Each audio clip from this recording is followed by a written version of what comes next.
Welcome to the Jurassic Park-Cast, the Jurassic Park podcast where guests chat with me about Michael Crichton's 1990 novel Jurassic Park, and also Not That Too.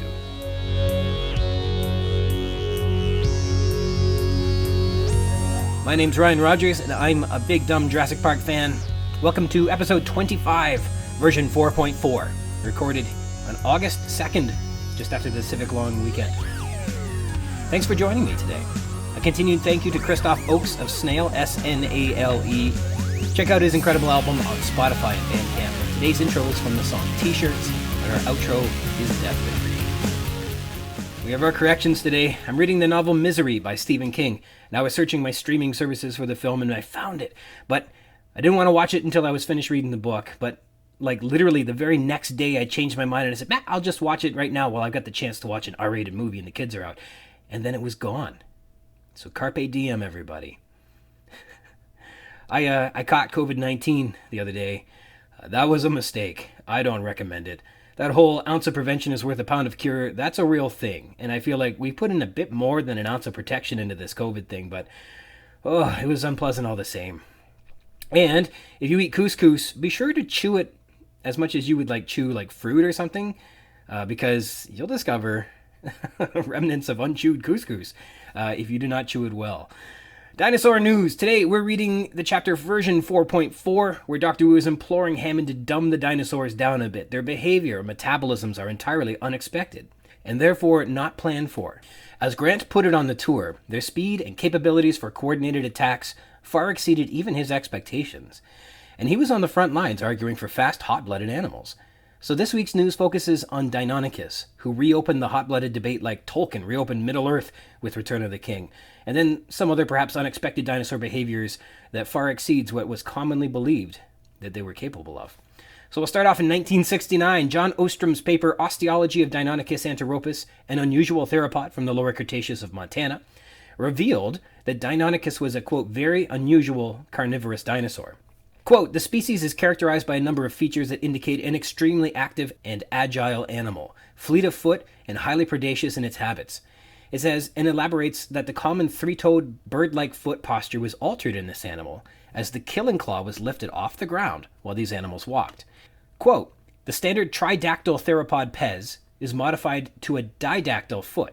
Digit 2 is specialized into an offensive or predatory structure bearing a large, sickle-shaped trenchant claw.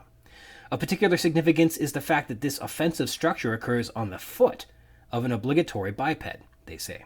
Why is this of particular significance? From page 139 of this paper, in my opinion, the foot of Deinonychus is perhaps the most revealing bit of anatomical evidence pertaining to dinosaurian habits and capabilities to be discovered in many decades, says John Ostrom. Grandiose statements of this kind are, of course, easily rejected, but the functional implications of pes in Deinonychus are not so easily discarded, especially in view of the other remarkable adaptations of this animal. Deinonychus must have been anything but reptilian in its behavior, responses, and way of life. It must have been a fleet-footed, highly predaceous, extremely agile, and very active animal, sensitive to many stimuli and quick in its responses. These in turn indicate an unusual level of activity for a reptile and suggest an unusually high metabolic rate. The evidence for this lies chiefly, but not entirely, in the pes. Given the inferred use of the claw for predaceous cutting and slashing, it was strange to find this on a bipedal animal because using its hind legs for cutting and slashing would require, quote, extraordinary responses of equilibration or agility. For the claw could not have been used in this fashion as both feet were on the ground, it says on page 140. For animals that were somewhat envisioned to have been behaving like reptiles, somewhere between a crocodile and a tortoise, to have one that revealed itself to be a freaking ninja changed the entirety of the field of study. So Deinonychus is specifically credited with being the token animal that thwarted the sluggish preconception that dinosaurs were doomed to fail because they were big and dumb. This was at first blush obviously something that was quick, agile, intelligent, and deadly. There was no mistaking this for a sluggish oaf. It didn't add up. And so, if science opened its mind and started reconsidering what dinosaurs were, what other surprises were there to be discovered? Our next article is from 2021, many years later, where Arctic and Antarctic dinosaur nesting sites have been discovered. In Current Biology, they published Nesting at Extreme Polar Latitudes by Non-Avian Dinosaurs. where the authors reveal nesting sites, eggs, and evidence of reproduction in cold climates, like in northern Alaska, the Arctic, and evidence that these animals embraced, quote, polar-specific life history strategies. There was some consideration that, although dinosaurs were being discovered in cold climates at the extreme poles, that they were migrating into these areas, leaving to reproduce somewhere warmer. But new discoveries have, quote, generated considerable debate about whether they had the capacity to reproduce at high latitudes, especially the larger-bodied, hypothetically migratory taxa, says the paper. While evidence for polar reproduction is very rare, the paper reports, quote, the discovery of perinatal and very young dinosaurs from the highest known paleo-altitude for the clade, the Cretaceous Prince Creek Formation of northern Alaska. Of the known dinosaurian families and birds from the Prince Creek Formation, 70% are represented by perinatal individuals. And perinatal meaning, being of an age that represents that they were basically born yesterday, so the expression goes. Their findings, coupled with, quote, prolonged incubation periods, small neonate sizes, and short reproductive windows, suggests most, if not all, Prince Creek Formation dinosaurs were non-migratory year-round Arctic residents, say the authors.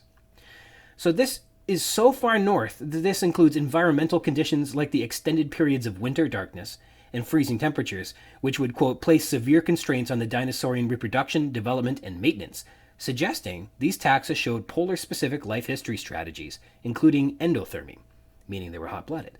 To put this in perspective, the Paleo-Arctic Circle is at about 67 degrees latitude. That's where, I guess, the Paleo-Arctic Circle is believed to have its limit, 67 degrees latitude. And the Prince Creek Formation is at 82 degrees latitude, much further north. So it's up there, where they believe there were about 120 days of continual darkness during the winters. What types of animals are we talking about in this paleo environment? There are examples of ceratopsidae, like a Pachyrhinosaurus, Hadrosauridae, Leptoceratopsidae, which are like smaller, more primitive-looking ceratopsids, Thescelosauridae, Pachycephalosauridae, Tyrannosauridae, Dromaeosauridae, Troodontidae, Ornithomimidae, and Avialae. And Avialae is kind of like very, very close to birds. So those are two examples of scientific discoveries that buck the trends of what was commonly expected, first of all in the 60s and then now more presently. The dinosaurs are doing far more amazing things than was, believed prior to those moments. And with the corrections and the dinosaur news out of the way, please let me introduce you to my special guest this episode, or maybe reintroduce you. All right, returning to this podcast is a friend who appears on this podcast almost more than I do. A continued welcome to Kristoph Ochs of SNALE, SNALE, and you can check out his incredible first appearance in episode 3, Almost Paradise. Today's interview will feature Tyrannosauruses. It will conclude with the bloated, aging actors in ponytails. So, welcome back, Kristoph Ochs. How are you doing? Real good, man. How are you doing? Like I was saying, I'm still getting over this cold here, but we'll get there. Yeah, seriously. Well, cold or biological assassin. Yeah, it snuck in here and it got me. So it's changed the energy that I can project with my voice, but I try my best. And luckily, not as much coughing, so we're doing pretty good. Yeah, big time. I don't know how I've managed to avoid it so far. Everybody at home so far dodged COVID, like Neo in the Matrix, and I don't know how I've done it. Maybe I shouldn't speak so soon. Maybe I'm just going to jinx myself, but... I was looking down the barrel because it got into the house. My wife had it. And I was feeling great. But of course, no, I got it too. And then I got it super hard. But I thought I was dodging it too. I was looking right down the barrel at it and it got me. So that's how it works. Dodge this. Is that how the line goes in the Matrix? Gun right up. Did you see the new Matrix, by the way? I did not see the new Matrix. Wow, something else. Was it? I'll tell you that. Was it interesting, good or bad? Oh, it was horrible. Oh no, yeah. It was startlingly horrible. Yeah, really something else. But, that's too bad. Probably a discussion for another time. As we're talking about new things that are returning in sequel form, tell me about the latest updates on the new SNALE album. How's that coming along?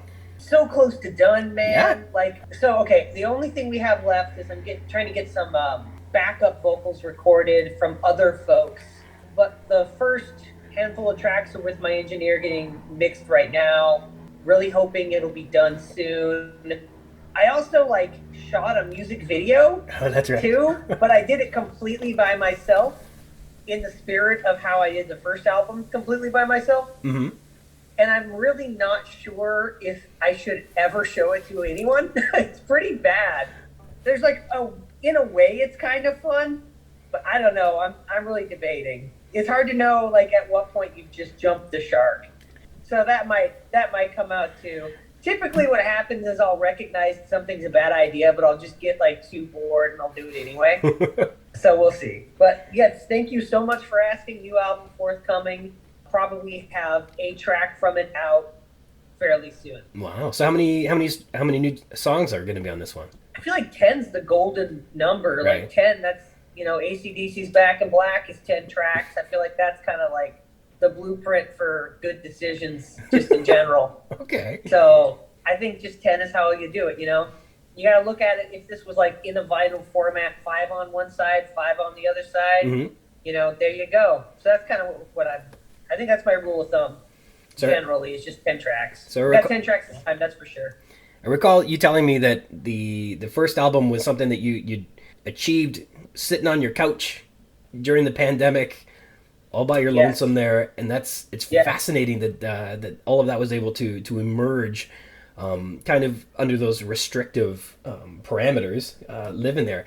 What made you want to recreate that scenario? Like you say, you do in the video, you do all the music again. Why did you want to subject yourself to that loneliness all over again when you did it?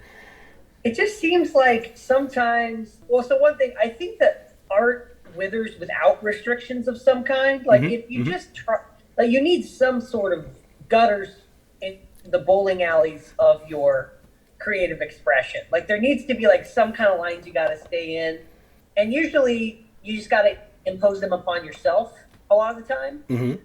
It felt right to make a music video with just the same amount of frustrations and challenges that I had to deal with for the record. Yeah. So that's what I did. I did this with like a green screen and a green man costume and some puppets and a camera on a tripod. And a lot of this was done during a heat wave and with like lights on me in a green man suit. It is like 250 degrees. Wow. And it was rough. So like, I think it looks like I'm not having a good time because I'm not. Okay. That's part of why I'm not sure if like it's even a good idea to do. Yeah. But I mean, I did it, There's a perspective like those top tier performers. Like I've seen line dancing, I've gone to shows and you get people dancing and stuff like that. But the pros are the ones that get up on stage, they're doing the work, and they got that great big smile the whole time. And they don't look like they're just like, trying to solve a crossword puzzle in their head. Remembering all the steps and stuff like that. The best ones, the great performers are the ones that they're up there and they look like they're having the time of their life, which has got to be like the next big, really tricky step in doing in great performances. And so I can totally appreciate if that was elusive in a way, because I think that's where the real pros shine, is making it look like they're having fun. To look miserable. If you're a shoegaze musician, you need to look bored. If you're a black metal musician, you need to look like, tormented and dead.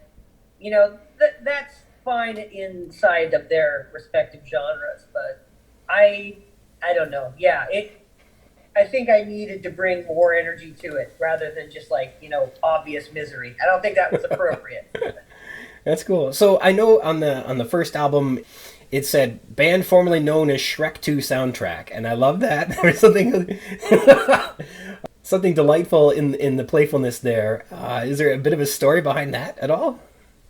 Only that I wish that I had formerly been known as Shrek 2 soundtrack. Being in a band called Shrek 2 soundtrack sounds like the most hipster approved like nonsense you can do. Yeah. So in this case, that history does not exist.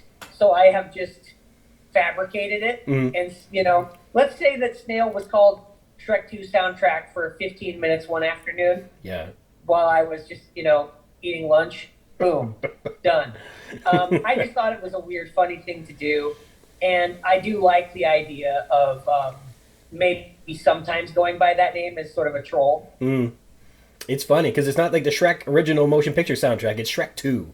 It's a lot yeah. Absolutely. I mean, you're not going to be able to remember what tracks were on the Shrek 2 soundtrack, but you definitely know the feel. You know, like you know what kind of music Shrek gets down to. Yeah, the Eels, Counting Crows, and Smash Mouth, and then I imagine a bunch of Phil. Smash Mouth for sure. Yeah. I think there's maybe a couple like outlier Radiohead tracks. I think there was like a Radiohead track on the first one. Oh yeah. Yeah, you know, just the solid jams of that generation. I don't know why Shrek is just so hilarious, like ironically so. For some reason, just like Shrek has now entered a new chapter of being funny in a different way, in like a aware kind of a way. They sure made a lot of those movies, didn't they? And how many did they do? Like 6 or 7? Well, I think was that DreamWorks? Because DreamWorks has no shame. I don't know. I don't know if I've even seen the second one or not. I know I've seen a couple of them. I don't know which ones, but I think it was DreamWorks. And if it's DreamWorks, that makes sense. I think that's the same guys that did Kung Fu Panda, right? Okay, maybe. Because at one point, they greenlit like 11 Kung Fu Panda movies because they just like have absolutely no decency, and they'll just keep going forever. They don't care. How are we going to stay away from that? Oh no, I'm full of segues. I got this. My head's still just rocking here. All right. Is there any cool factoids behind the new album? Like, does the new album have a new theme, or like how would you characterize it as distinct? Is it an extension of the first one, or did you find new things that you were interested in creatively expressing, or? It definitely has different themes. Yeah. So I think the theme of the last one was kind of like, I mean, they're related themes. I think that it's sort of like a progression. The first one was supposed to be kind of about coming to grips with being kind of lost, kind of drifting, something I think really resonates with my generation. We're kind of got here under false pretenses. We don't really know what we're doing or what to do. We don't really know how to be who we're supposed to be. We feel like we were prepared for a different world than we live in now, and we just kind of, we don't know how to be sincere about anything. We're just like test tube babies thrown out into this weird environment. This next one is supposed to be kind of about taking difficult steps to like the next place of your life. It's called Charlemagne. Okay. Because to me, right or wrong, what Charlemagne represents is kind of like this period when Europe evolved from what it was to a primitive version of what it is now.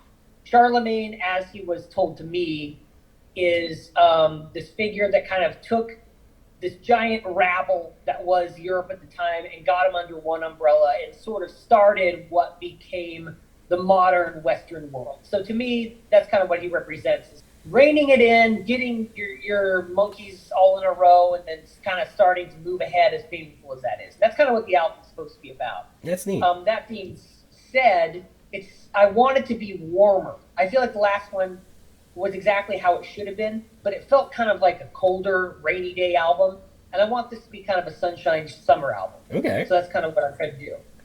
I can't wait to hear it. It's gonna be exciting. Charlemagne's a cool name that doesn't hasn't returned to us for some reason. Some names are cyclical, and that one, I know I wrote a whole book on all the names I wanted to call my first kid, because there's no you only get to name your kid once, and damn it, there are a lot of names that could have picked. Charlemagne was one of them. I thought that could have been. Wow. Charlie would have been a cool nickname for a Charlemagne, but naming kids is a two-person endeavor, and so you gotta get the approval of someone else, and so we settled on some I think are very good names, but we put a lot of consideration to it. That's for sure. I don't know if you want to say your kid's name on the internet or not, but what did you go with? We went with Sullivan. Yeah, Sullivan? Yeah, he was a guest actually on one of these episodes. Where'd the name come from? We have Irish ancestry, so we wanted to use something like that. We always kind of agreed that a good surname made for a pretty strong first name, and so we were interested in that. It happened to be a player on the Toronto Maple Leafs that I was particularly attached to as well, which kind of fit the mold.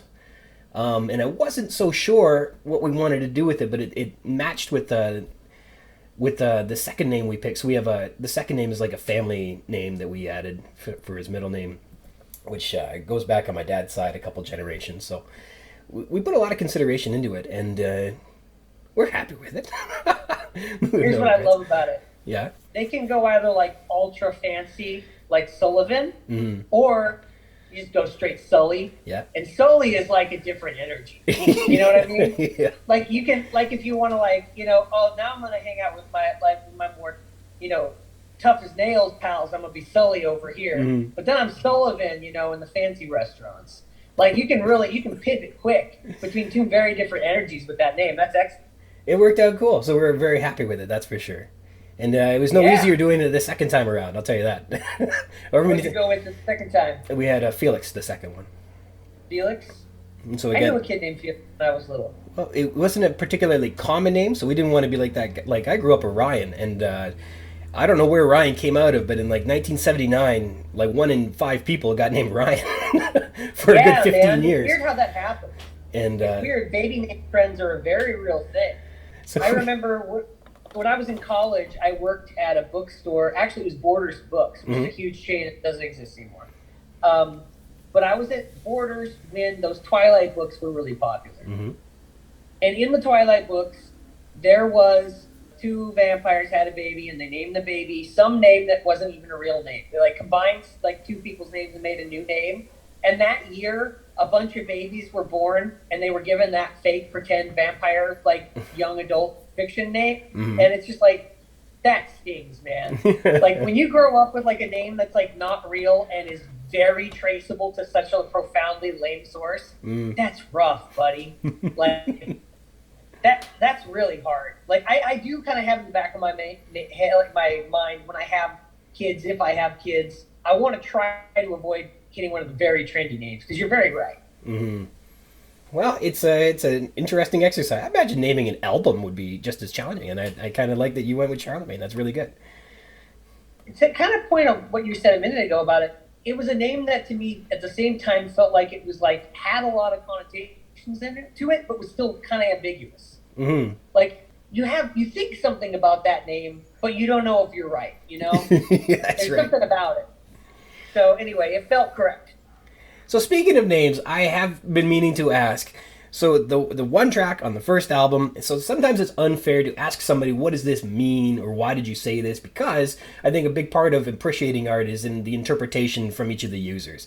So it's not about the artist's meaning necessarily, it's about the meaning that it means to the reader. But that being said, so I asked this question with knowing full well in my heart that it goes against my, my fundamental principles of appreciating art. Because you could find out, you find out that you're a very different person from the artist, and then maybe you don't appreciate it quite the same way when you realize, this comes from a different place than you'd imagined. But Atom Age Vampire / Cat in the Brain is absurd. Yeah. I gotta know where that title comes from. Okay, sure. Well, I'll tell you exactly. And I totally get what you mean. It is sometimes more potent when you invent your own connotations. And I think that I do like presenting situations where the audience does that. But I also like to talk. So I'll tell you exactly what that comes from. When I was doing kind of the concepts of what SNALE would be, I had kind of goals in mind. And one of them was I wanted to claim for this subgenre that doesn't really exist, geek rock, that I want to be. I want to be in geek rock. I wanted to reclaim the genre convention of naming your movies after horror movies, which is something that you really only see in metal or goth punk bands like the Misfits. I wanted that. I wanted to say, okay, I want to establish precedent for it to be okay for a geek rock band to name their songs after horror movies. And so that song started out as Cat in the Brain, which is a Italian horror movie by director Lucio Fulci. And I don't know why it's called that, really. I think that's probably a phrase that makes sense to Italians, but doesn't make sense to the rest of us. Okay. But what Cat in the Brain is about, it's actually an amazing meta movie where the director Lucio Fulci plays himself in the movie. And in the movie, a series of murders happens that mimic murders from his hit films. And so he is a suspect. And so the real director is in it as himself, trying to disprove his guilt in these murders. And so it's kind of about life imitating art and losing a sense of self and starting to see a blur between this world you created and your real world. And those themes seemed really, really interesting to me to explore. So that's kind of where the song starts. But then as I'm listening to it more and more, and over time, it just has such a surf rock vibe to it. It felt like it needed to maybe be a surf rock song instead. Then we have the movie Atom Age Vampire, which is a 50s B movie. It's pretty 50 or 60s, I can't recall. It's pretty unremarkable. I think it's just about, I've seen it once or twice, your typical guy has to figure out a way to save this woman who's been in an accident, and in order to do it, he's got to like kill other people for science and blah, blah, blah, blah, blah. I don't know. I think that's what it was. So I kind of just thought, well, I'll just hyphenate it because there's no rules and I can do anything I want. And this song will have 2 horror movie titles. And also the song in my mind, even though it doesn't have lyrics, is really kind of about both of those ideas. It's about like the vampirism of what it is to be a person today. You work really, really hard. The world just kind of drains your energy out of you, blah, blah, blah, blah, blah. It's a pretty cliche idea. But then also I like the idea of your actions or your job or your role or your career kind of surpassing your idea of who you are as a person more than your own personality, which is kind of supposed to be, in my mind, what Cat in the Brain was about. Mm-hmm. So that's kind of what it was. And by, you can extend that out and say, like, okay, if I'm a musician, if I'm a rock music guy and this is my song, like, how much of that is just what I'm doing and how much of that is what I actually am as a person, and like where does my personality start and my actions end. So these are ideas that are in the song for me that all kind of just ballooned out of the simple goal of trying to make it okay to name your song after a horror movie. And then the lyrics are so minimal, and I think that they're ambiguous in a way that you can come at them from a couple different perspectives and get that message about. I've listened to it a couple times and it's meant something different just based on like what news article or something I read the day before or something. It's fascinating and I think art's wonderful like that. And there's a little spoken word quote in there, and I actually recorded it several ways, try to get it in a place where I felt like it could mean a couple different things. Mm-hmm. Because the first couple times I did it, I felt the words that I was hitting hardest limited what it meant in a weird way. So I tried to hit everything really soft. Because the way that I recorded it the first time, it meant one thing, but then when I listened to it another time, it meant something different, and I realized there was kind of some power in that. So I tried to record it in a way that was as ambiguous as possible. Nice. Well, mission accomplished, because it did that, definitely. Thank you. Feel good about it. Feel good about that, and very, very few other choices I've made in my life. Well, I like this concept of having restrictions that limit you in one respect or another, that require greater creativity to overcome the problem and move forward. Have you seen the Chronicles of Riddick? Yes. So it's a kind of a goofy movie for whatever reason, but it was like on loop on a movie channel just over and over and over when I was in college, and so I saw it a bunch of times. And I remember there were 3 moments that I thought were just amazing. Like they really went well together, and there's one scene where there's like this fight sequence, and they take all the sound effects away, and it's just like this drum beating and like quick cuts as Riddick is like beating up bad guys. And then there was this other moment that was really, really subtle. So like his do they call it a Furion? I forget what type of alien he is, but he's of a dying race. He's like the last of his kind, and so there's like this villain, and the villain gets betrayed at the last moment by somebody who was supposed to execute Riddick, but then the character doesn't, because he is also of this race that Riddick is, and so he spares him his life or something like that. And there's like this weird twist, and it's very, very subtly alluded to that this guy is also a member of his home planet. And I was like, wow, that was so tastefully done in this goofy movie that it really shone bright. And anyhow, so when the DVD came out, I was like, nice, I'm going to get it. And I got the director's cut. And if the director didn't go and change the 3 favorite parts of the movie for me, those were not his choices to make, and he didn't like them. And so in the second, when I got the DVD and I was watching, I was like, wow, they've ruined this movie. The director doesn't know what he's doing. So obviously the restrictions that he was placed under to make either PG rating or whatever. So I understand like they had to take the sound effects out of that one scene because that bumped the PG-13 up to another rating when you have slicing and squashing sounds. So they had to take those sounds out and they had to make a new choice.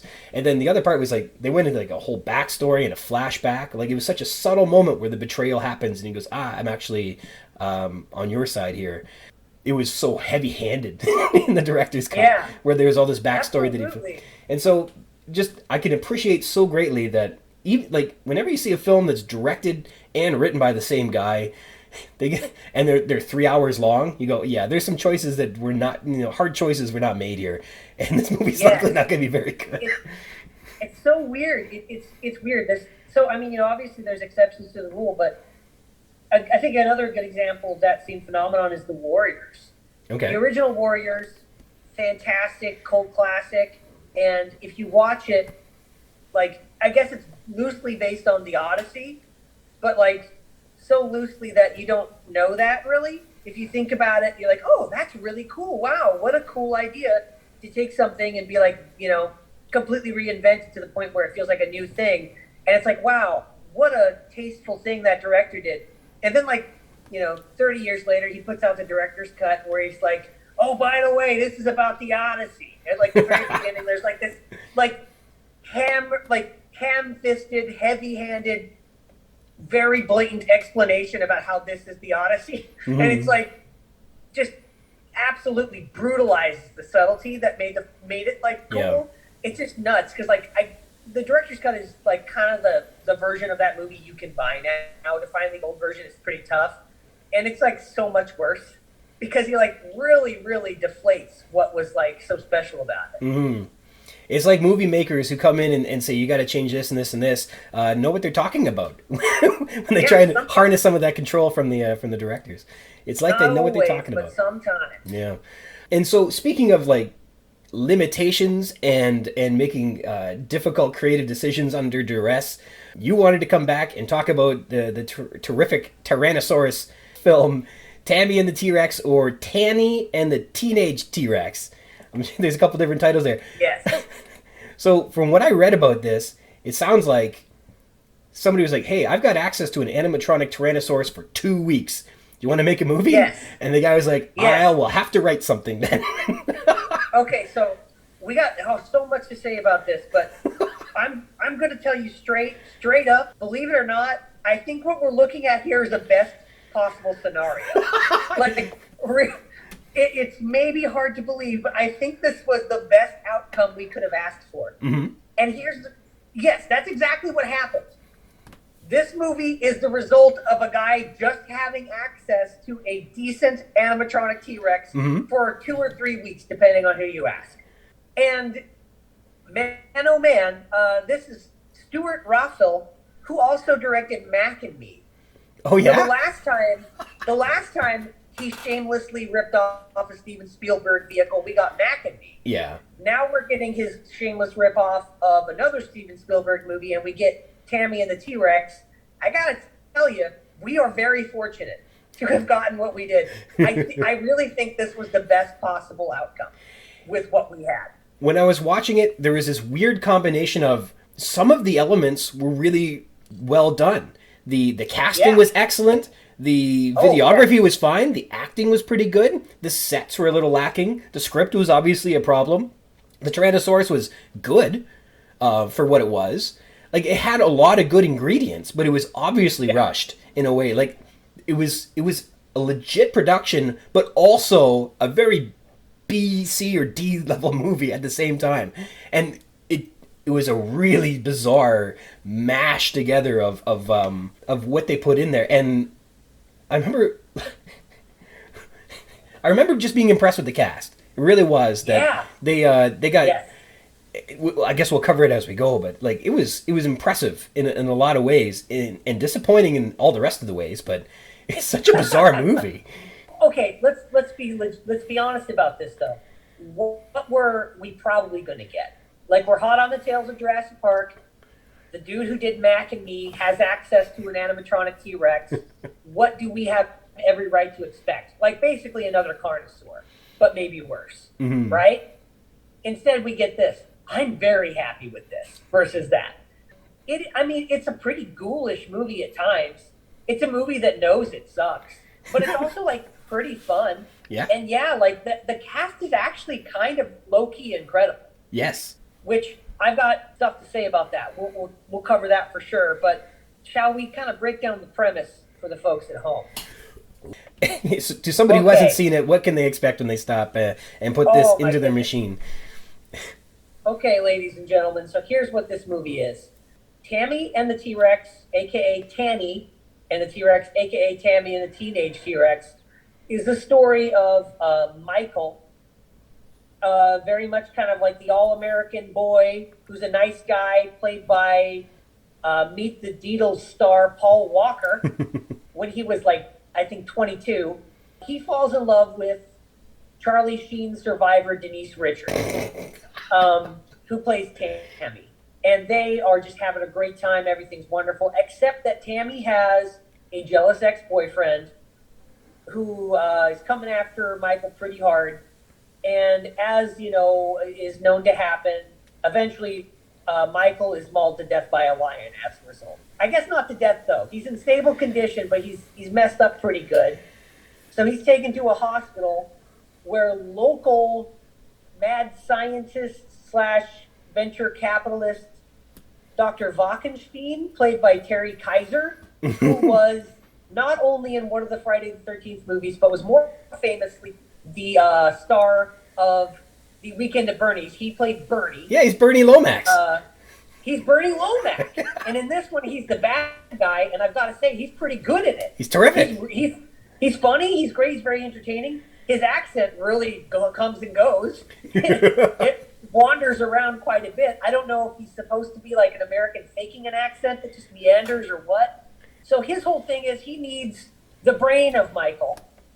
So he steals the body of Michael from the hospital so that he can take this brain and put it inside the cyborg body of a giant T-Rex that he's built for reasons that are never explained. His long-term plan is to prove that he can make people immortal by putting their bodies inside of robot bodies. But why is the first example going to be a T-Rex? Nope, never talked about. Doesn't get at that. I mean, just what else would you build? Of course, a T-Rex. So it's a giant T-Rex that is actually a cyborg, but that looks like a real T-Rex, and it's pretty decent for the most part. Yeah. They put Michael's brain in it and just leave. And Michael is completely unrestrained. He is now a T-Rex with cause for vengeance who has no shackles or chains or ropes or anything. So he runs amok. He gets some radical vengeance. I think he gets the bullies, but then also just some innocent teenagers, I think, too. I think for no reason. So he was a regular kid. He was just a regular football player who wakes up in a Tyrannosaurus robot and becomes homicidal almost immediately. He kills everybody he sees almost right away. Yes. Well, the sheer power of being a T-Rex can make a man do crazy things. I guess. He wasn't homicidal going into the Tyrannosaurus. He just woke up and decided, I'm going to kill these two bumpkins that are in here. And if anything, he seemed rational, approachable, and pretty good-hearted before. But he wakes up as a T-Rex, and it's stomping time. And he's just mangling people. But, what do you do? And then, after that, he tracks down Denise Richards, Tammy, and through charades, I think that's what that game is, charades, kind of explains that I am Michael in the body of a T-Rex. And now these two love-struck kids have just got to figure out how to make it work. And that's the movie. Okay, so what I liked about this film, like I said, there was some serious production value that went into it that was surprising. There was literal, lions, and there must have been a lion handler and a panther, and there must have been a panther handler. They had real Hollywood access to something, unless it couldn't have been stock footage. Oh, well, let me tell you what. Okay. Funny you should mention that.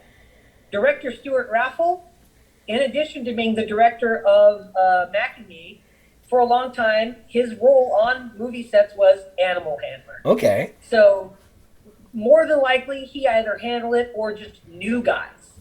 For sure. Because that's what he used to do. So this truly is this truly is an example of someone who just like had a T-Rex for 2 weeks and used what he had on hand right now to make a movie. And everything in this movie was shot within a 20-mile radius of the director's house. They just shot around where they lived. They shot with what they had, who they knew, and that was really the end of it. And you know what, folks? You can throw shade, but if someone gave you a T-Rex for 2 weeks, do you think you could have put out a movie better than Tammy and the T-Rex? I don't know. I struggle. I don't know. I think I probably couldn't. It's impressive in bizarre ways. It is. So Bernie Lomax is Dr. Walkenstein, who, he's smoking. He looks like a Cuban Sylvester Stallone, in a way. Maybe, I don't know. Is Stallone short too? Like, he's got in the weird accent. My word processor recognizes Stallone as a real word. So that's, I don't know why Microsoft right Word. In the world. Yeah. But so he does the brain surgery scene was really good. Was that only in the gore cut, or was that also in the original? So, from what I understand, the original version of the movie is the gore cut, but so the guy that had the T-Rex was a Dutchman who owned movie theater chains in South America, and he had a friend who had a theme park in Texas that was opening up a T-Rex thing. So they were building this dinosaur, and he was like, "Hey, Stuart, I can get us a dinosaur for 2 weeks to 3 weeks in 2 weeks from today." Mm-hmm. So they said, "Well, let's make it a movie." And the idea was they'd make a movie, and then the director or the guy would release that movie in his chains down in South America.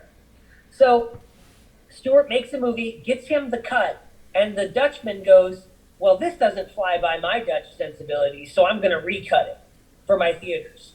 So he cuts out all the gore, and that is the version that shows in theaters. That's also why it's called Tanny, because he doesn't know that her name is Tammy, and he recuts it and does the credits. So he accidentally calls the movie Tanny, Tanny and the T-Rex, because he doesn't know Tammy. So that's the problem.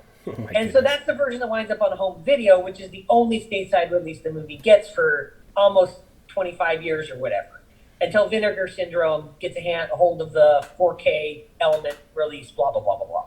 So the brain surgery scene cut out and not seen by anyone until just a few years ago. Wow, it was really good though. Like the craniectomy or whatever they call it, when they saw into his head and they get that brain out of there and they're poking it. That was a lot of fun. And that was a highlight in the movie for sure. There's some decent gore. Pretty decent, gnarliness every now and again. And then there's another phone booth. So when we did Carnosaur, there was a bizarre phone booth where the T-Rex just walks by. We get another phone booth in this one. I thought that was kind of funny. I have a note here that, Michael wakes up and he's basically goes Jason Voorhees on everybody, even though he was a pretty normal kid to start. He squishes the black belt. I thought the squishing was pretty good. It sounds like they had a bunch of original songs produced for the soundtrack, which is interesting. They would have to, because that music, I mean, who would have made that song for any other reason? I don't know.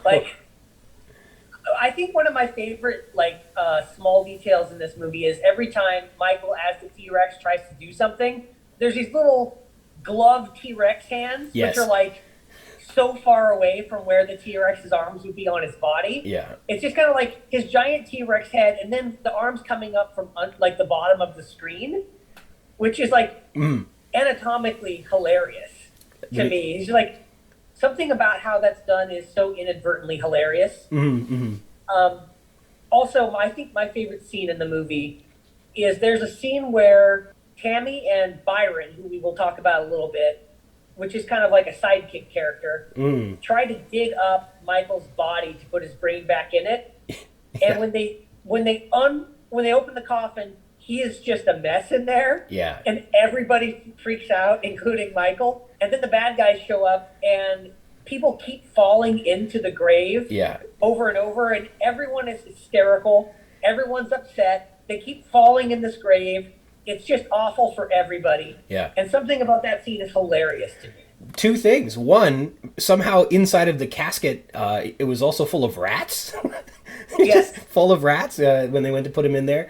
Two, there is a legit stunt where I think it's Helga goes diving into the grave, And like, if her trajectory were off by just a little, she would have severely damaged her neck. And she fits into this hole just perfect. And like, you know, a gust of wind and she's going to the hospital right away. It was a legit stunt that she pulled off.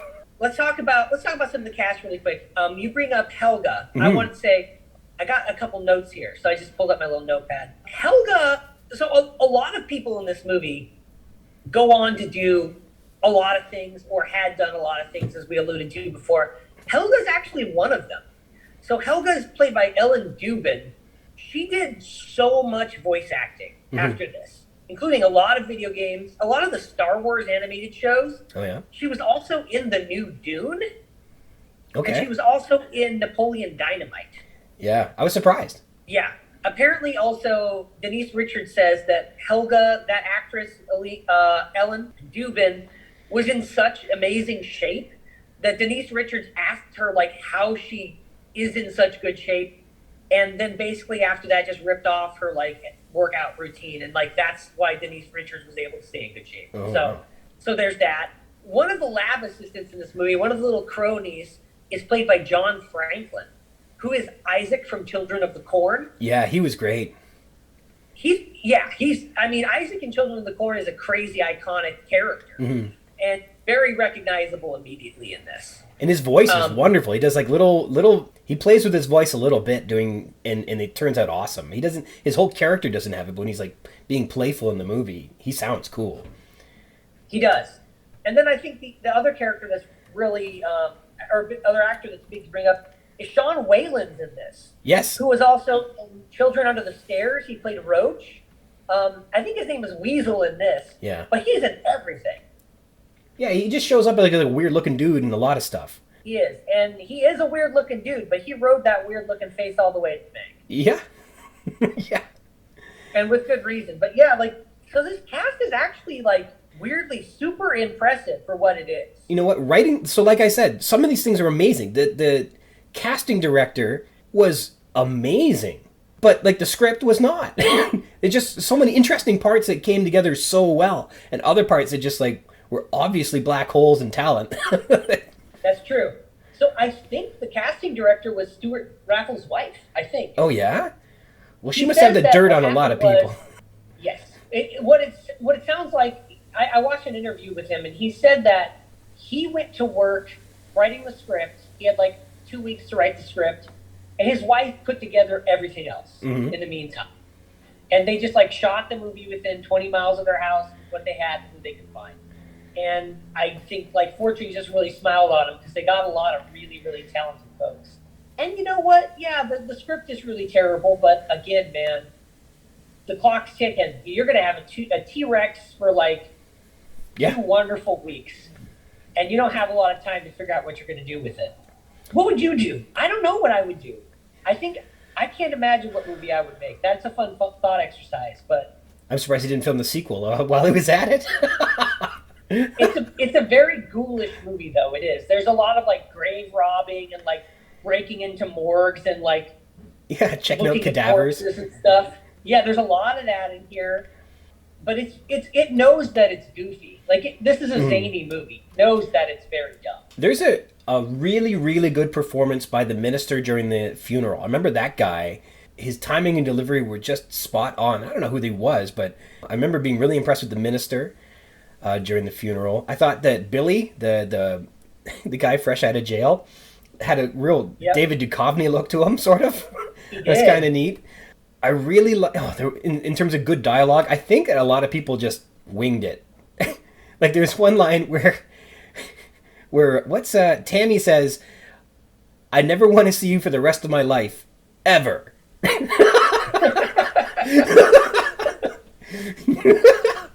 I mean, there's some finality to that. I don't remember the name of the guy that played Byron, but I thought Byron was a real standout in this movie. Yeah. So the character of Byron is kind of Tammy's sidekick, but at the same time, so much rides on him in this movie. And he is at the same time wildly offensive, but I think weirdly progressive. I think this is an example of, like, the early 90s doing their best to be progressive, but doing it from a position of just, like, such deeply ingrained bigotry that they almost can't really do it right.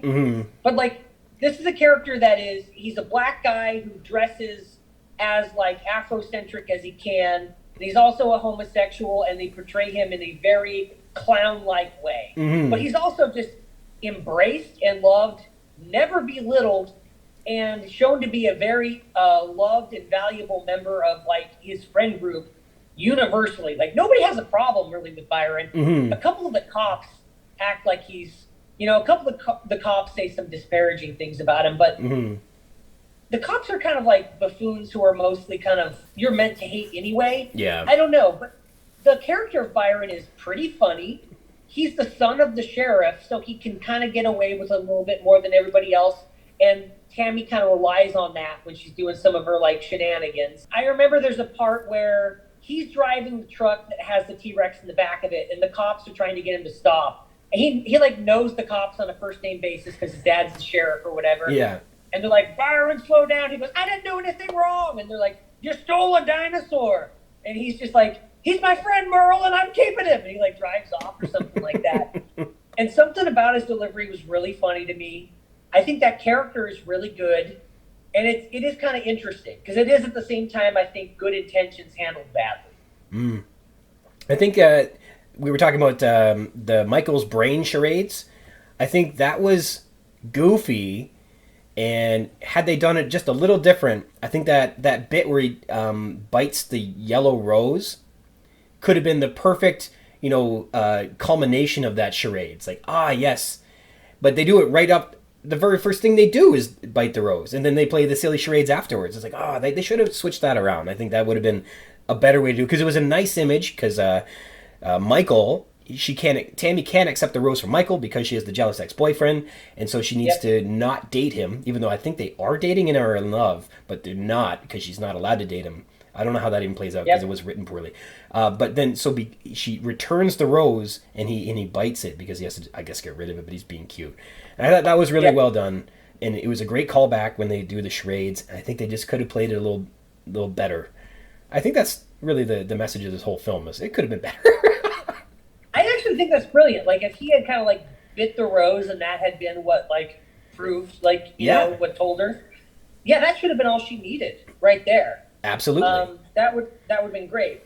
But yeah, I think that, this is a pretty glaring example of a movie made quickly because of what was available versus, there's no greater example of like artistic work under restraints than this. Like, restraints that basically decided almost every factor of what the movie was going to be. There was almost no creative choices made. Do you know what the budget was?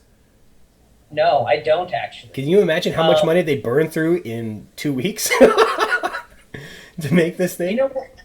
Let me see if IMDb might tell us. Let's go ahead and take a gander, folks, and see what does IMDb say about the budget. And I think in the meantime, Denise Richards is awesome in this. Like, nobody else has to play it straight. Everybody else is like a stock, goofy character that is just clowning around, basically having fun as best as they can. But she's got to be invested. She's got to be emotional. She's got to act against this goofy Tyrannosaurus. She's got to say all the dumb lines, and she's got to like be crying all the time. She really turns it on, and she does it all out. Like, she doesn't... Whatever fears she might have had making this terrible movie, she didn't show it. So she was a pro, and she did a legit job. Paul Walker is hardly in this thing. Correct. He gets killed right away, and then he doesn't even have a voice. Like, well, I guess at the end he does, but like, it's so rotten that she has to carry this whole thing, and everybody else is good, but she's awesome. And I think this might be I don't know, you tell me, like her best performance in her career. Maybe, man. Maybe. So, okay, really quickly, IMDb is estimating $1 million, and that does jog my memory. I seem to recall the director was Stuart Raffles saying that the gentleman who owned the theater chains budgeted it, and $1 million was about what it was. So I think it's about $1 million. I know that this is one of the earlier things that Denise Richards did. She did some TV before this, and I think she did a couple tiny roles in movies, but this is her first big starring role. And yeah, she does a really good job. Mm-hmm. I haven't seen Denise Richards in a whole lot of movies.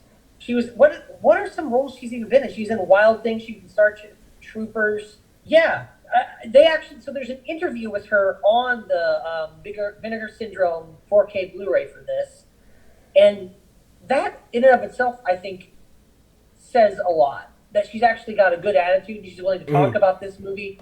A lot of other people would just kind of want to sweep under the rug, but she's all smiles and she says it was a lot of fun. She says that she was convinced she was going to get fired most of the time, and she was just trying really hard to do a good job.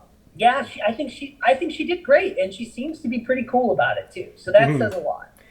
It's amazing because you're right, is a big name now. I mean, I don't know what she's really done, but she's a huge name for what she's made a big career out of not very much, which is pretty impressive. Like she's for real, she's a Hollywood star, and she didn't cheat anybody. Like she was excellent. She didn't. She earned her paycheck for sure. I think pretty much everybody does a good job in this movie on camera. The acting is all the actors do a pretty good job. I do think that maybe Terry Kiser as the bad guy is the real standout. He's really funny. He's really good. He does a great, ambiguously European mad scientist capitalist villain. Really enjoyed it. The gore is pretty decent, and it's a silly, somewhat funny movie. I just don't think that if I was a gambling man, I don't think I would have guessed we would get something as watchable as this out of Stewart being given an animatronic T-Rex for 2 weeks. And I think that this maybe is unfairly put against, by comparison, other films, because I don't know that other films are made this way.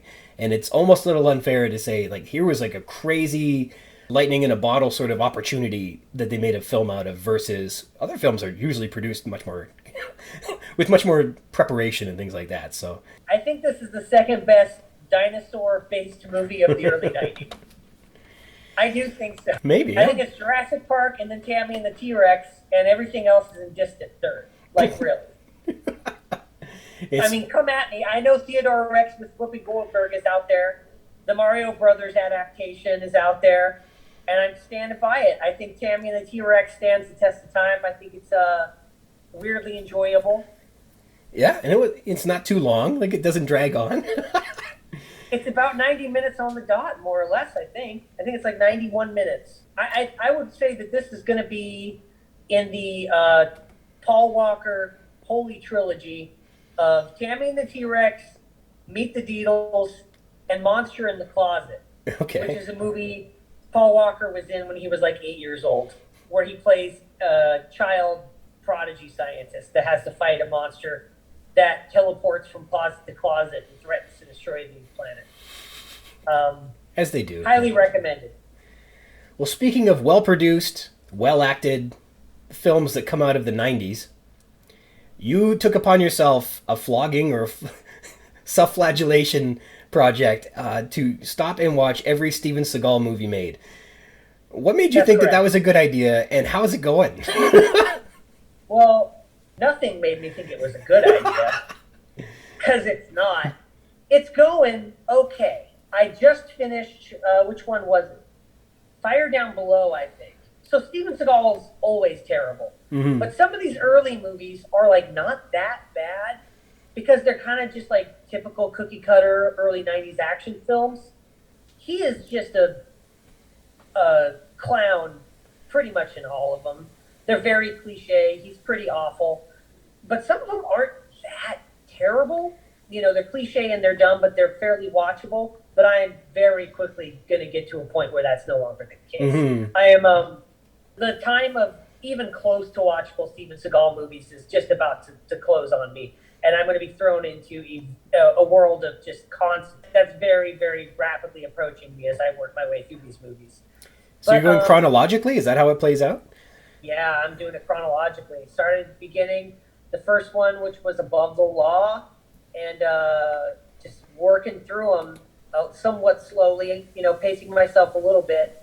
But when this is over, I kind of think I will have been the only person on the planet to watch every Steven Seagal movie. I don't think even he has done that, because it is such a bad idea. But, here we are. I'm going to do it. I don't know why. I bought them all too. I own them all. They're in my home. Oh man, you could have a museum now. I think that's Steven Seagal Museum.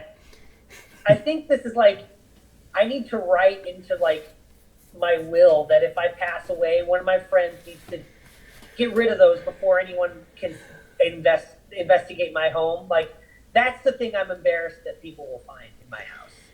I wonder where he went from like bankable, potentially something, to a caricature of himself, but he doesn't even know it. You know what I mean? Definitely. So apparently a lot of his early work was pretty much bankrolled by the mob. Oh, yeah? It seems to be the case. Yeah, it seems to be the case. And so he was in a position where he was kind of like, from the outside, doing well, but in reality, all of his money was pretty much just going right to them. I also think maybe he's just got something wrong with him, because if you look at all of his like interviews, he tells so many highly contradictory lies about who he is as a person in interviews that it's just wild. Like, he would need to have lived 100 lifetimes for any of these things to be true, and they're demonstrably untrue. I think there was like one adventure he went on where he'd been talking about how he was a Navy SEAL, Green Beret, ex-mafia, mercenary soldier for hire, like in magazines, like this was true. So he hooked up with somebody who was actually like something of a mercenary, and he was like, hey, I know where some treasure is on this island. Do you want to help us go get it? And he agreed. And apparently he couldn't even get out of the like little rowboat that they like rowed up to the beach. He couldn't get out without falling in the water. It was awful. And at the end of it, one of the guys who was on the mission with him said this: if you took Steven Seagal and dropped him in a forest a mile from a restaurant with a compass and a map, he would definitely starve to death. Yeah, I don't know, man. It's just like, I don't know if there's something wrong with him or if he just like bought into his own hype to the point where he can't tell how obvious it is that he's lying. I do think that in Hollywood there's a phenomenon where people are so surrounded by yes men that they lose the ability to self-critique their own nonsense. Maybe he's a victim of that, I don't know. But it's intense.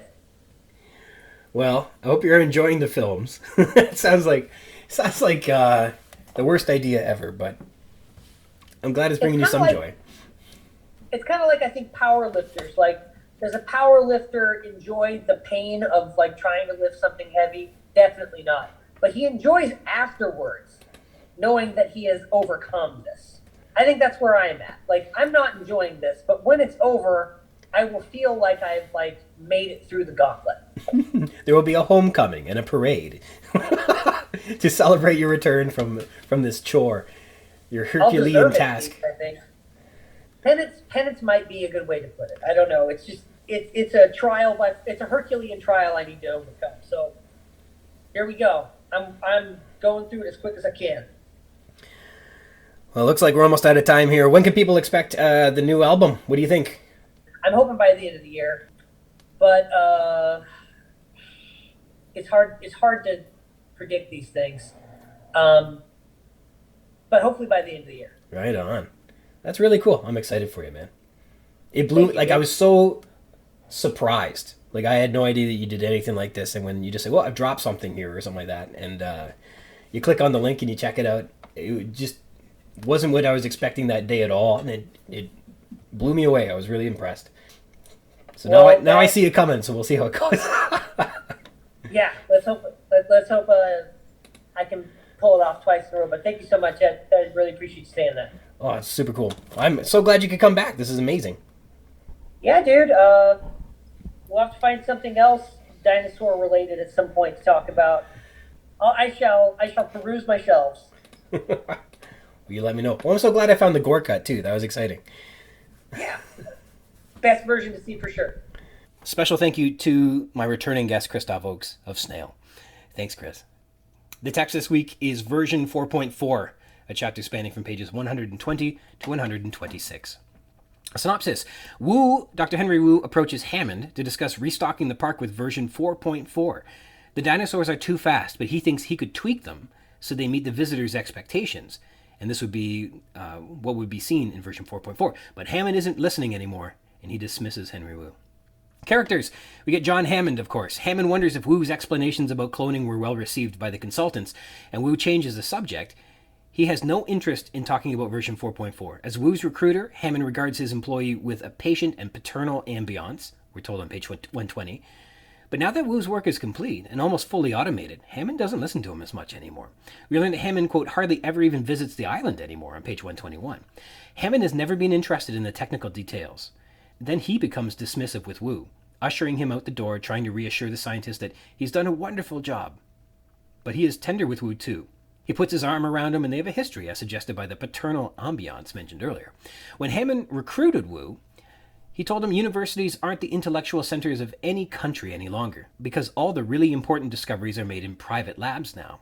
The laser, the transistor, the polio vaccine, the microchip, the hologram, the personal computer, magnetic resonance imaging, CAT scans, the list goes on and on. These are discovered in private labs. His recruitment is successful too, but now that the processes were mature, that making dinosaurs at Jurassic Park has become so routine, Hammond doesn't really need Wu anymore, we're told on 125, and he doesn't want to go to Phase 2 or version 4.4 or even talk about that anymore, and that's final. I see no reason to approve on reality, he concludes. Every change they've made has been forced on them by law or necessity. They expect to make changes in the future, to resist disease or for other reasons, but for now, they have real dinosaurs. That's what people want to see, and that's what they should see. That's our obligation, Henry. That's honest, Henry, Hammond tells him. This suggests he feels like Wu may be being dishonest with these changes, and Hammond seems to shirk at this as if it were distasteful. We have Dr. Henry Wu. Wu tells Hammond that the consultants accepted his explanations on how Jurassic Park clones the dinosaurs and wants to talk with his boss about, quote, the details or aesthetics on page 120. Wu, who is now 33 years old, has worked for Hammond all of his professional life, we're told on page 121. Wu is pitching, quote, Phase 2 and restocking the park's animals with version 4.4, which has aesthetic and practical implications. This is because the dinosaurs are, quote, too real, just as Grant had said in the last chapter. How fast they are has been greatly underestimated. People won't feel like they're seeing dinosaurs, but instead sped up monsters. And Wu's argument is to give the public what they want to see on page 121. Wu believes the dinosaurs are, quote, unsatisfactory or unconvincing, and he could make them, quote, better. They move too fast, and they could, quote, easily breed slower, more domesticated dinosaurs, he says. He believes customers want to, quote, see their expectations, which is quite different. The park is about entertainment, which has nothing to do with reality. It's antithetical to reality, we're told on 221. We haven't recreated the past here. The past is gone. It can never be recreated. What we've done is reconstruct the past, or at least a version of the past. And I'm saying we can make a better version. On page 222, he tells us. Wu took some shortcuts to make the dinosaurs grow faster, reach adulthood sooner because they had investors to consider, and they couldn't wait. Wu is unable to explain to Hammond the finer technical details about cloning, including the, quote, DNA dropouts, the patches, the gaps in the sequence that Wu had been obliged to fill in, making the best guesses he could, but still making guesses. The DNA of the dinosaurs was like old photographs that had been retouched, basically the same as an original, but in some places repaired and clarified. Wu stresses the dinosaurs have even surprised them. All the containment units aren't up to spec with these unforeseen and incredibly active animals that they've cloned. Their entire array of devices are unsuitable for controlling the dinosaurs, and Wu believes they need to make adjustments, on page 123 we're told, but his arguments are falling on deaf ears. Wu was recruited by Hammond at the age of 28, while he was a graduate student at Stanford University in Norman Atherton's lab. Recall, Atherton was Hammond's brilliant geneticist that was the linchpin in the Pachyderm portfolio fundraising campaign. Wu was recruited in 1984, 2 weeks after Atherton's funeral, while everyone associated with the lab was worrying about their careers. Wu felt like he would probably go into research at a university somewhere, but Hammond convinced him otherwise. Hammond's recruitment pitch was unforgettable to Wu, on page 123. As a man eager to make his mark, Hammond had his complete attention. He was offered a 5-year commitment and $50 million in funding to take a crack at the impossible. The work involves cloning reptiles, he was told, and doing it quickly, and the work will likely be publishable, though Hammond is evasive on that point on page 124. Wu feels like the agreement he made with Hammond wasn't entirely honored. He still has people telling him what to do, was put under fearsome pressures, and they were doing avian cloning, which is much more difficult than reptilian cloning. For the past 2 years, he'd become basically an administrator, supervising teams of researchers and banks of computer-operated gene sequencers, which wasn't what he wanted to do, or had agreed to do, on page 125 we're told. But he succeeded in his work, and felt he was owed some say in what happened by virtue of his expertise. but he feels like he's not needed anymore. Making dinosaurs at Jurassic Park has become routine, and the processes are all figured out, and Hammond doesn't need them. The other character that we have mentioned is Norman Atherton, the brilliant geneticist behind Hammond's Pachyderm portfolio fundraising campaign. Atherton died of cancer in 1984, which threw his lab into confusion, and Wu was his most promising doctorate student, we're told on 123. Some localities, we have Hammond's Bungalow. Hammond's Bungalow is elegant, set back among palm trees in the northern sector of the park, with an airy and comfortable living room fitted with a half-dozen video monitors showing the animals in the park, we're told on page 120. There's a coffee table, too. That's all we're told. Wherever Hammond recruits Wu from, we get absolutely no setting details on where this happens, but it was likely in California somewhere. Stylistic techniques. Italics. We have italics being used to show something Hammond finds ludicrous or laughable a couple different times. Domesticated dinosaurs, where he says in page 121. And if you want to do something important in computers or genetics, you don't go to a university, he says on page 124. And then Hammond continues to use it as a function of rhetoric, adding emphasis that will show Wu what becomes the centerpieces of his arguments. You've done a hell of a job, and it's finally time, he says on 122. Here the italics are helping Hammond be persuasive. They're a function of rhetoric. If you want to get something done, stay out of universities. I'm talking about work. On page 124 he says, excuse me, Henry, I do realize, he says on 125. Every change they've made has been forced on them by law or necessity. They may make changes in the future to resist disease or for other reasons, but for now they have real dinosaurs. That's what people want to see, and that's what they should see. That's our obligation, Henry. That's honest. In each case, he's clarifying his difference of opinion and making it clear it's his opinion that counts around here. And finally, italics emphasizes serious concern for the park in Wu's view. We've got a whole array of devices now, and they're all too slow, he says on page 122, 123. Here, the emphasis shows exactly what's problematic. All their devices are too slow. The M-dash. The M-dash is employed in a variety of means again in this chapter. Primarily, it continues to be used to illustrate someone being cut off or interrupted in their thoughts or dialogue. Quote, the dinosaurs we have now are real, and M-dash on 121, as Hammond is interrupted. This ends Hammond's argument, and this might be so that we can get a pause and have some of Wu's backstory, or it could be because Crichton didn't have much more of a persuasive argument for Hammond to be making here, I don't know. Quote, guesses he could, but still making guesses. The DNA of the dinosaurs was like an old photograph that had been retouched, basically the same as the original, but in some places repaired and clarified as a result, M-dash on 122. I know, but you don't realize M-dash. Wu is interrupted on 125 again. It's also used as sort of a parenthesis where we get a concurrent related comment mid-sentence. You've done a hell of a job, and it's finally time. And we got the M-dash kind of making that repetition stand apart from the rest of the sentence. And finally, it's used to separate a preamble from the point in a sentence. Quote, we've got a whole array of devices now, M-dash, and they're all too slow. Ellipses. In the conversation between Hammond and Wu, there are lots of ellipses as they're feeling each other out, measuring their words against each other on page 121. The empty space offers an opportunity for the other to show their cards, so to speak, as they make their arguments in favor and against, going to version 4.4. Rhetorical questions. Hammond outlines how proper procedures at universities are a bane to his dreams. What must you go through to start a new project? How many grant applications? How many forms? How many approvals? The steering committee? The department chairman? The University Resources Committee? How do you get more workspace if you need it? More assistants if you need them? How long does that all take? A brilliant man can't squander precious time with forms and committees. Life is too short and DNA too long, he says on page 124. He doesn't expect actual answers to this. He's just showing that there are barriers and red tape, and he is too old to wait for that stuff anymore. Semicolon. So the semicolon conjoins to independent but related clauses in a sentence, replacing a conjunction. And a conjunction is anything like saying and, but, or, nor, for, and stuff like that, yet, etc. So we've got Atherton's funeral, and Crichton conjoins a couple sentences without conjunctions, preferring the semicolons instead. Quote, Atherton's death had thrown the lab into confusion as well as mourning, semicolon. No one knew what would happen to the funding or the doctoral programs. There was a lot of uncertainty, semicolon. People worried about their careers. That's on page 123. Opting for the semicolon, you read these quickly. They're quick and clear statements, but they don't present as like sentence fragments. If this were 4 very short statement sentences, it'd almost feel like point form notes or something like that. And so the semicolon works pretty good here.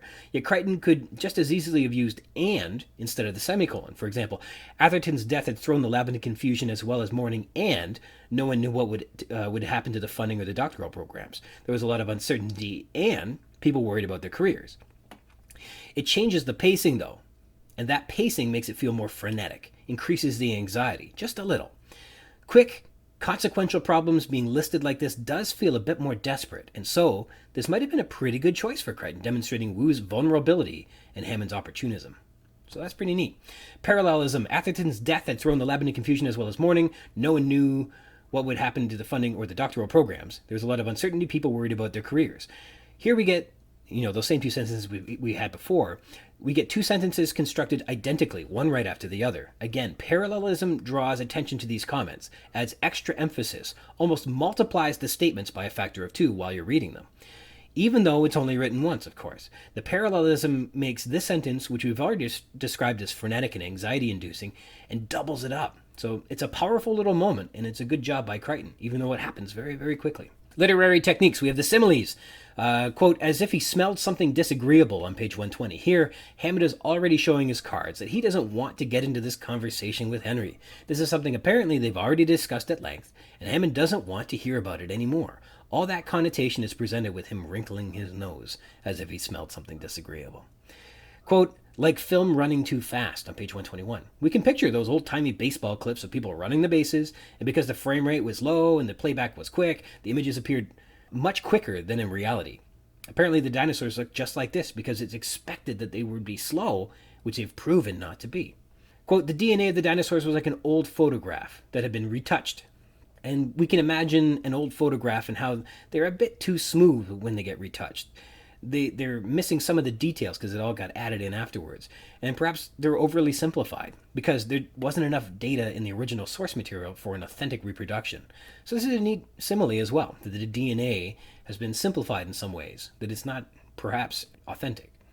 We have some continuing motifs like responsibility and safety. Here Hammond outlines how proper procedures at universities are a bane to his dreams. And we went through all of those rhetorical questions earlier.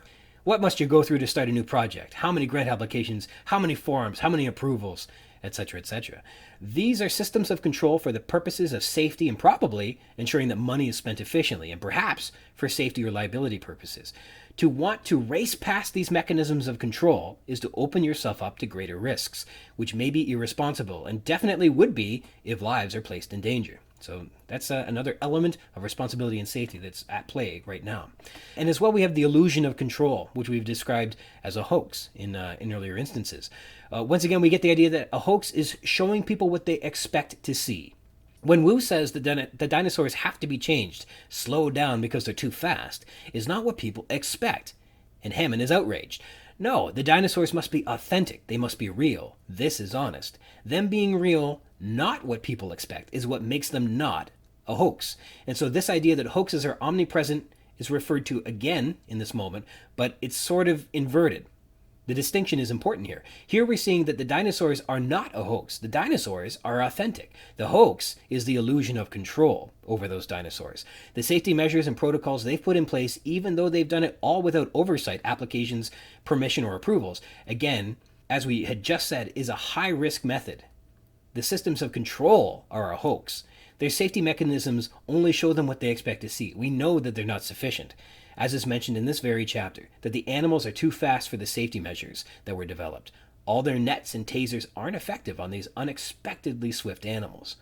So here we get a very interesting representation of the illusion of control and the authenticity of what's real. It's very interesting. The dinosaurs. There's an argument that creating dinosaur hybrids in the Jurassic World movie, there's this argument that creating dinosaur hybrids is, a big part of the original text. That movie makers, when they decided they were going to put hybrids into their films, were employing something that was created and put into the novel Jurassic Park, that it's true to the source material. That Henry Wu was already scheming up crafty science. The argument being that hybrids aren't stupid, they're just a natural progression taken straight from Crichton's original text. So let's be clear here and now, that's not what the dinosaurs at Jurassic Park are in this novel. For all intents and purposes, We're to read these animals as legitimate, pure, actual dinosaurs. Completely authentic, okay? There are dinosaurs of multiple genders. They are successfully breeding. The lysine contingency isn't really a thing. See my discussion on the sketchy science in episode 24, Control. And Wu says that the animals are already modified from real, with inserted genes to make them patentable and to make them lysine dependent. And they've done everything they can to promote growth and accelerate development in adulthood, on page 222. This was because they had their investors to answer to, and they needed quick results. Wu wasn't making the argument that they needed bigger, scarier animals for the public. He was saying these animals are already too big and too scary. This is entertainment. They're not real in the first place, argues Wu. They've already changed the dinosaurs, but each change was forced on them by law or necessity, and they expect they'll make changes in the future to resist disease or for other reasons, but for now, they have real dinosaurs. That's what people want to see. That's what they should see. That's our obligation, Henry. That's honest, says Hammond. Hammond was keeping people like Wu from making changes. And perhaps that's for the best because, frankly, almost all the changes that Wu does make to the dinosaurs fail. He believes he could, quote, easily breed slower, more domesticated dinosaurs, but in the end, all their control mechanisms have already failed. All the little contingencies they bred into their experiments were failures. The irradiation, the gene denial, like the Dilophosaurs are shown to be different genders. They are performing a mating ritual when the raft floats by on the Jungle River. And the Dilophosaurs weren't even among the dinosaurs listed using the amphibian rana, or the DNA. So that's another example of just the dinosaurs are breeding. The dinosaurs are different genders. All of these control mechanisms have failed. To think that Wu could have somehow whipped up some new animal successfully doesn't hold water. And let's just face it, Wu succeeded in creating authentic dinosaurs to start with. The DNA, the life found a way sort of thing. And all his control mechanisms, they fell short. There's a concept here on recreating versus reconstructing. This park is about entertainment, which has nothing to do with reality. It's, quote, antithetical to reality on page 221. We haven't recreated the past here. The past is gone. It can never be recreated. What we've done is reconstruct the past, or at least a version of the past. And I'm saying we can make it a better version, says Henry Wu.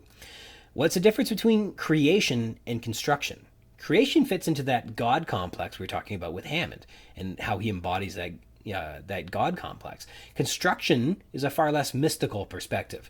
Hammond is the dreamer, Wu is the engineer. They both envision living, breathing dinosaurs, but one sees it as creation, the other sees it as construction. And maybe this shows the fundamental difference between the dreamer and the engineer. One believes they are creating from their vision, and the other is constructing from blueprints. This may not be anything more than a difference in perspective from the characters, aptly identified by Crichton. Wu will be further described as, quote, just an engineer and thin-intelligent by Malcolm, that the big picture eludes people like Wu, whereas Hammond is the creator, bringing his dreams to life, but also considered a delusional fool by Malcolm. I guess in either way, Malcolm doesn't like these guys. And maybe there isn't a great difference between creation and construction. It was just an interesting dichotomy between these two people who are not sharing the same vision right now. Episode 1, the introduction.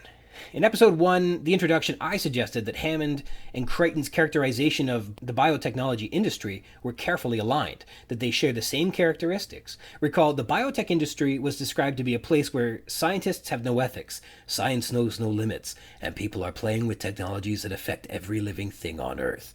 Where genetic research continues at a more furious pace than ever, but done in secret and in haste and for profit. Hammond here woos Henry Wu, and I think that naming is intentional, away from his more pure research ambitions at a well-regulated university for capitalist purposes. Recall, Wu is doing this because he's, quote, a man eager to make his mark, on page 123. Quote, the work involves cloning reptiles and doing it quickly, we're told. Is it publishable? Eventually, we're told. And here we are.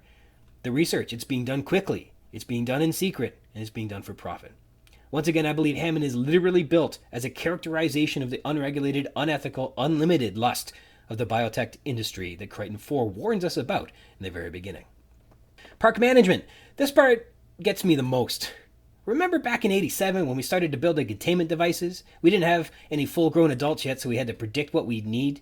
We ordered big taser shockers, cars with cattle prods mounted on them, guns that blow out electric nets, all built specifically to our specifications.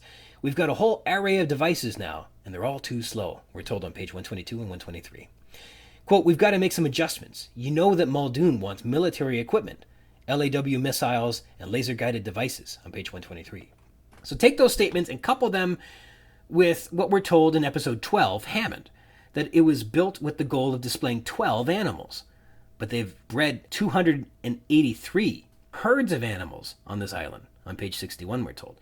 Recall, as was said in that earlier episode, the planning and fundraising were to prepare a park that was suitable for 12 animals, securing a facility that could accommodate 12 animals, installing systems and parameters that were engineered, designed, and constructed to accommodate 12 animals.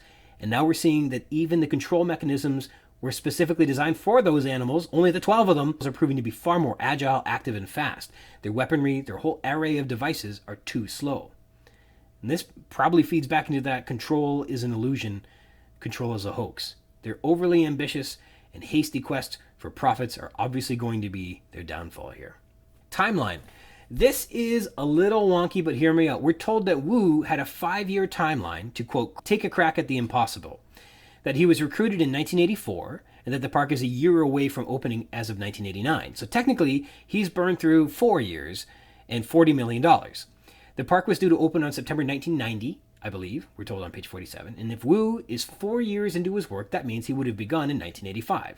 We know that Grant terminates his contract with InGen because the late-night phone calls on what to feed infant hadrosaurs from Gennaro were pissing him off. That was in mid-1985. So if Wu only began his work in 1985, and only midway through that year, they already had dinosaurs hatching, knowing that they take 2 months to incubate with only a 0.4% success rate, he must have launched with some serious effort.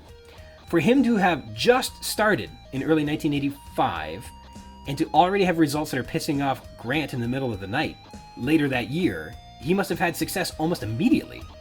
He cracked the impossible on day one and was hatching dinosaurs almost right away. So that's pretty impressive if you read the timeline the same way I do here.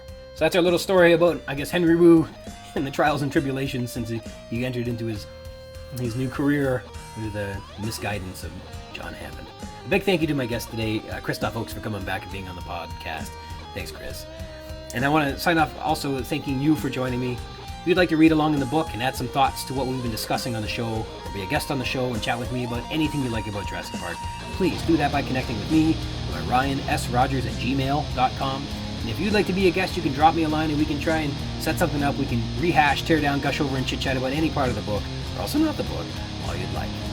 Jurassic Park-Cast is part of the Spring Chicken's banner of amateur intellectual properties, including the Spring Chicken's Funny Pages, Tomb of the Undead graphic novel, the Second Lapse graphic novelettes, The Infantry, and the worst of them all, the King Street Capers. You can find links to all that baggage in the show notes or by visiting the schickens.blogspot.com or finding us on Facebook at facebook.com/springchickencapers, or you can find me on Twitter at RogersRyan22. Thank you dearly for tuning into the Jurassic Park-Cast, the Jurassic Park podcast where we talk about the novel Jurassic Park, and also not that too.